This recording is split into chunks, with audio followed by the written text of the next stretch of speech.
কখনো কখনো আপনি কি অর্জন করেছেন তার থেকেও বেশি গুরুত্বপূর্ণ হলো এটা যে আপনি কি ত্যাগ করেছেন। কিন্তু কোন কোন বিষয়ে সাবধান থাকতে হবে তা মন দিয়ে শুনুন। জীবনে যখনই আপনি আপনার লক্ষ্য স্থির করবেন তখন ভ্রম থেকে সাবধান থাকুন, কারণ তা আপনাকে লক্ষ্যভ্রষ্ট করে দিতে পারে। যখন যাত্রা করবেন তখন আলস্য থেকে সাবধান থাকুন, কারণ সেটা আপনাকে আপনার যাত্রা পূরণ করতে দেবে না।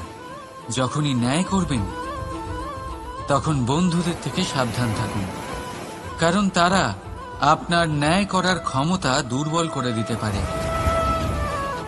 যখনই সাফল্য লাভ করবেন অহংকার থেকে সাবধান থাকুন, কারণ তা আপনার সাফল্য আপনার কাছে বেশি দিন ধরে রাখতে দেবে না।